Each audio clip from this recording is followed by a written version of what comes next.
Good morning all friends, कैसे हैं आप सब। आशा करता हूँ आप सभी स्वस्थ होंगे, मस्त होंगे, व्यस्त होंगे और अपने अपने कामों में लगे हुए होंगे।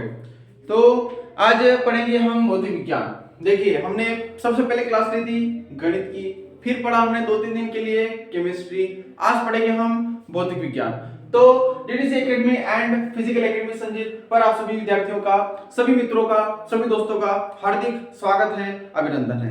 आज की क्लास बहुत ही बेस्ट क्लास होगी, मस्त क्लास होगी, जो कक्षा 11वीं से आगे के विद्यार्थियों के लिए लाभदायक होगी। जी हाँ, कक्षा 11वीं से आगे के लिए आज के विद्यार्थियों की लिए बहुत ही लाभदायक होगी, क्योंकि आज कई जो क्लास लेंगे हम वो लेंगे भौतिक विज्ञान में, और वो भी विमा सूत्र को लेकर के, क्योंकि विमा सूत्र बहुत ही सरल कॉन्सेप्ट है और बहुत बार परीक्षा में आता रहता है। इसको इससे रिलेटेड समीकरण भी सोल्व करना होती है बहुत सरल है, लेकिन समझ में नहीं आता है। सबके अपने अपने तरीके होते हैं, लेकिन आज मैं मेरा तरीका आप लोगों को बताना चाहता हूं, इसलिए लगे रहिए पूरी क्लास में।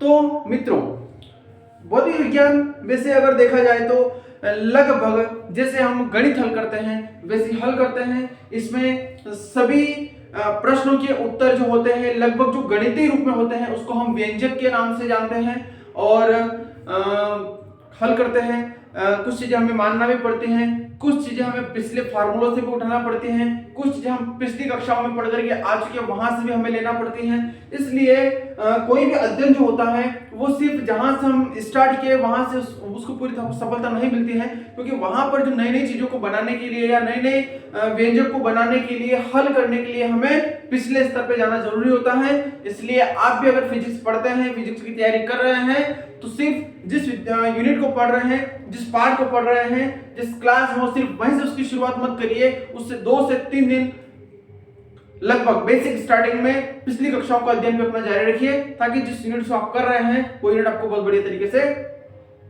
समझ में आए।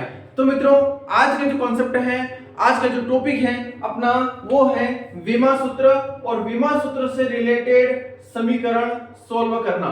बहुत आसान है। देखिए, विमा सूत्र क्या होता है, इसकी परिभाषा सहित मैं आपको बताना चाहता हूं कि किसी भौतिक राशि के व्युत्पन्न मात्रकों को मूल मात्रकों के जिन घातों द्वारा व्यक्त किया जाता है उसे भौतिक राशि की विमाएं कहते हैं। देखिए, मात्रक से मतलब एक प्रकार से हमारा सरनेम। मैं बताना चाहता हूं कि हमारे यहां पर एसआई पद्धति प्रचलित है, जिसमें 7 मूल मात्रक हैं और 2 पूरक मात्रक हैं।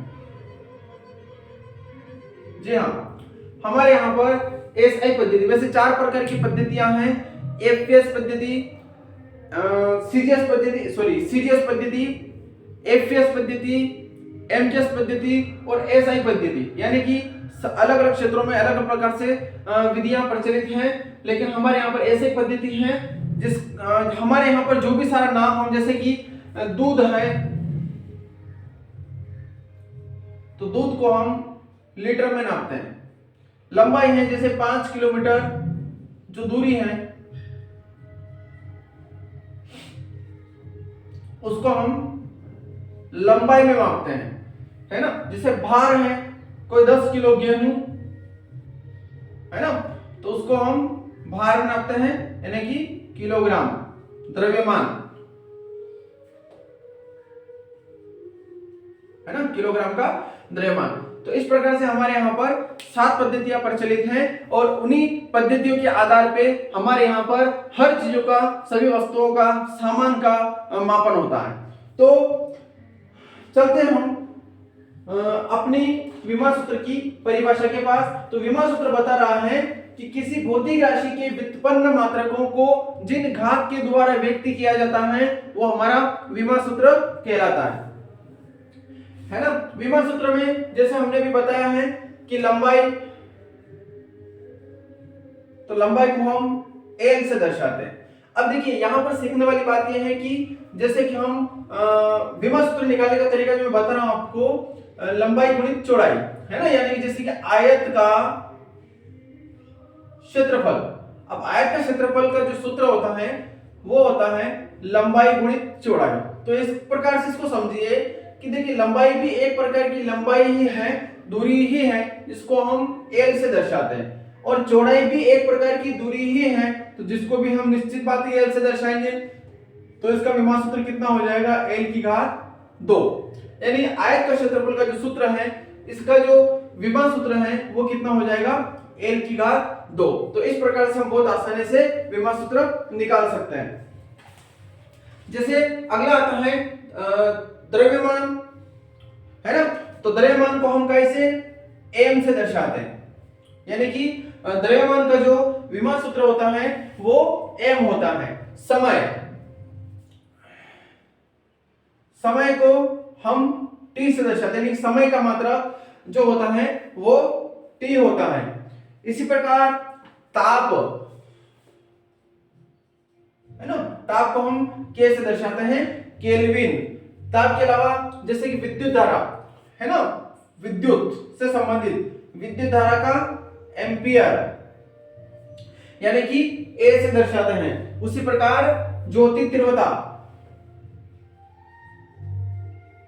ज्योति तीव्रता का कैंडेला, यानी कि सिटी। तो इस प्रकार से हमारे जो संकेत हैं वो हम इसके द्वारा दर्शाते हैं। लंबाई को L, समय को T, द्रव्यमान को m, ताप को k, विद्युत धारा को a, ज्योति तीव्रता को cd। तो इस प्रकार से हम हमारी विमा सूत्र का संकेत दर्शाते हैं। तो आइए दोस्तों, हम इन विमा सूत्र को बनाते भी हैं और विमा सूत्र की सहायता से अन्य समीकरण जो होती है उनको हल भी करते हैं और सीखने का प्रयास करते हैं। तो लगे रहिए इसी क्लास में आगे के लिए भी।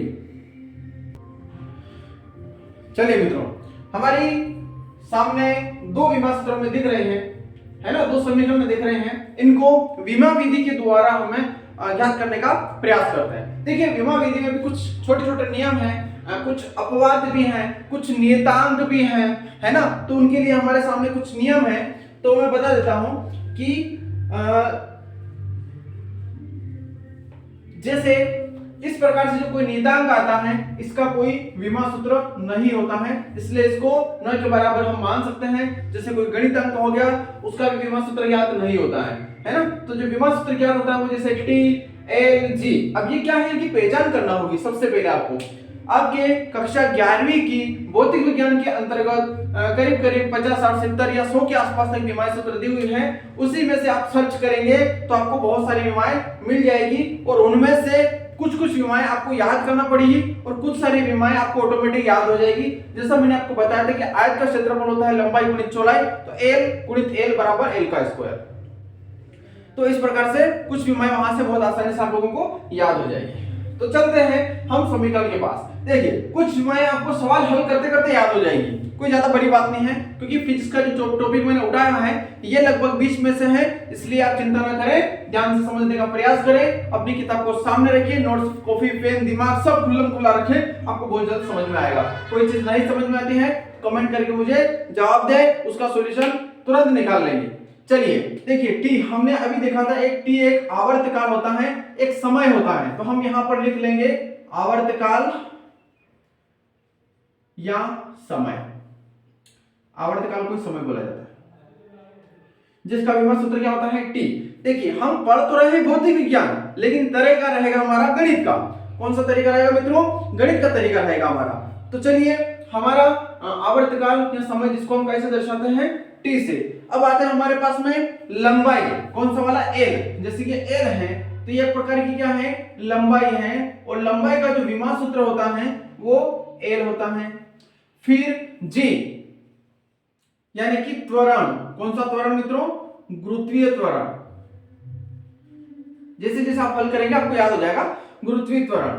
तो समय के साथ वेग में परिवर्तन की दर को त्वरण कहते हैं, है ना। त्वरण की परिभाषा क्या है, समय के साथ वेग में परिवर्तन की दर को त्वरण कहते हैं, है ना। तो इसका देखिए समय के साथ वेग में परिवर्तन की दर को त्वरण कहते हैं, और इसका जब व्यंजक निकालते हैं तो नहीं हटाओ LT-2। इसका जो विमा सूत्र होता है वो क्या होता है, LT की का -2।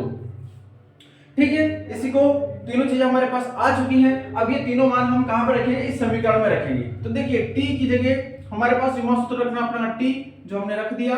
2 पाई नियतांक इसको साथ में चलने दो, कोई दिक्कत वाली बात नहीं है।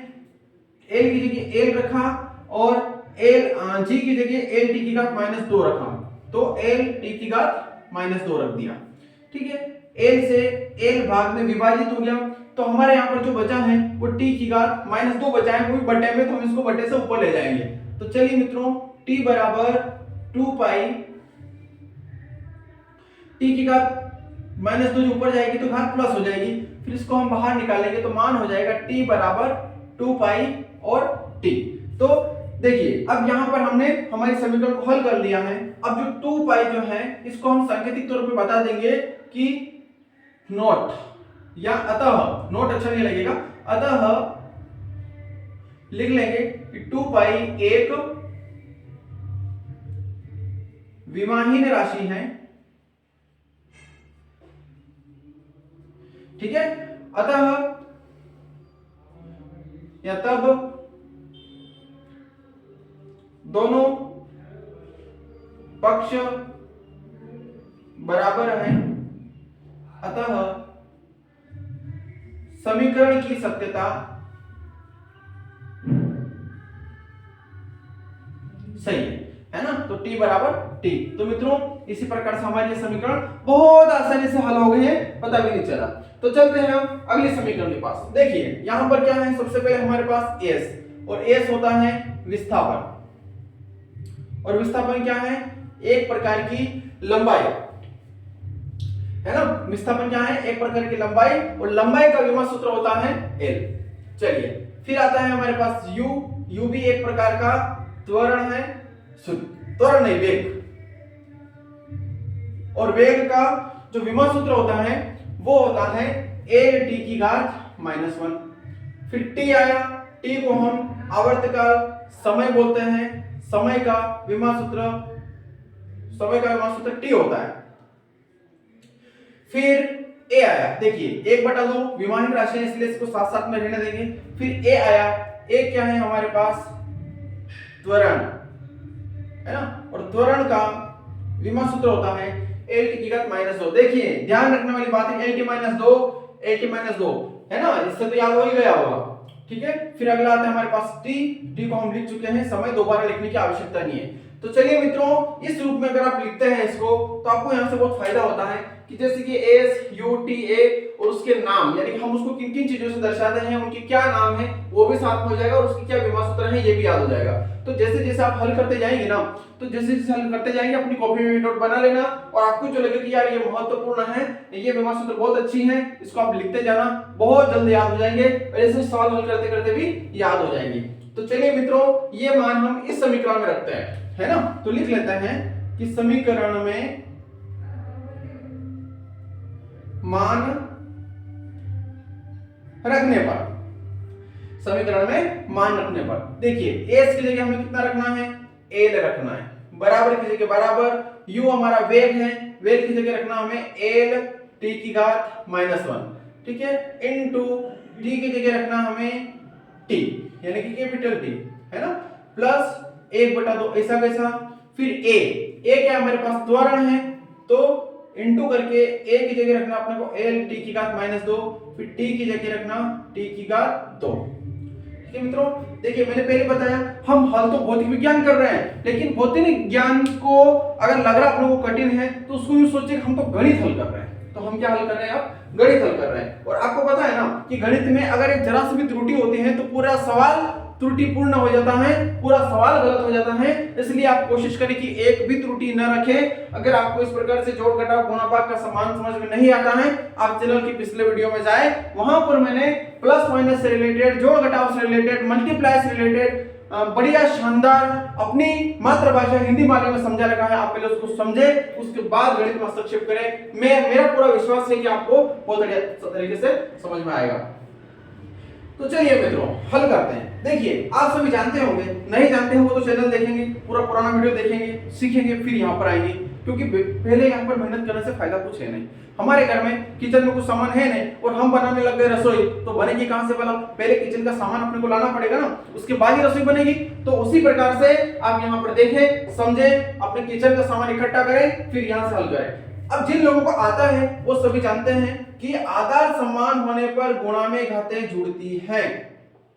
देखिए यहां पर एल तो ऐसा ऐसा लिख दो, लेकिन टी की घात -1 और टी की घात +1 है ना, तो ये दोनों गुणा में है। गुणा में कौन है? टी, यानी कि टी एक आधार है, यहां पर इसकी घात -1 है, यहां पर इसकी घात +1 है। क्लियर?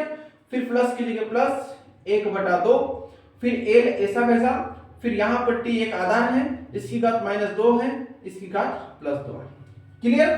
तो इस प्रकार से इसको हल करते हैं। तो आधार समान होने पर घातें क्या हो रही है? जुड़ रही है। चलिए फिर अगले स्टेप में एल ऐसा कैसा, टी की घात यहां पर -1 +1, तो -1 में से +1 जाएगा तो 0, बस कुछ नहीं करना है, हटा दो उसको। फिर 1/2 ऐसा कैसा, फिर एल भी ऐसा कैसा, टी की घात -2 यहां पर +2, तो ये भी 0 हो गया, तो कुछ नहीं करना है। अब देखिए यहां पर हमारे पास एक एल और यहां पर है हमारे पास आधा एल, तो जाहिर बात है कि हल करना पड़ेगा, है ना। तो एल इसके बटे में कुछ नहीं तो आप 1 मान लो। अब इस 1 का और इस 2 का लघुत्तम निकालते हैं तो 2 आता है, तो 1 का भाग 2 में दिया तो कितना आया? 2, और 2 का गुणा एल में किया तो 2l, प्लस की जगह प्लस, ठीक है। फिर 2 का भाग 2 में दिया तो 1 आया, 1 का गुणा 1l के साथ में करेंगे तो 1l आएगा। फिर अगले स्टेप में l बराबर नीचे आपका बराबर आना चाहिए, 2l, l कितना हो गया? 3l/2। तो मित्रों ये काल्पनिक मान गणित हमने साइड में निकाल लिया, तो क्या हो गया? l बराबर l, हमारी विमा सूत्र ज्ञात हो गई। हम लिख सकते हैं कि अतः दोनों पक्षों की विमाएं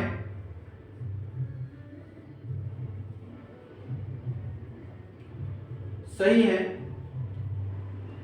अर्थात विमा विधि द्वारा सत्यता की जांच सही है।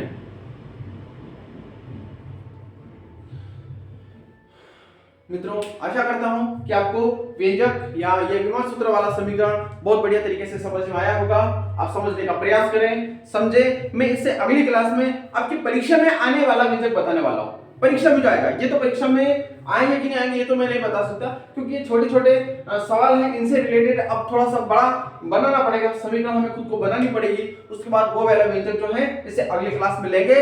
तो चैनल को आप सब्सक्राइब जरूर करें, सीखने का प्रयास करें, लगे रहें। मिलते हैं अगली क्लास में। धन्यवाद।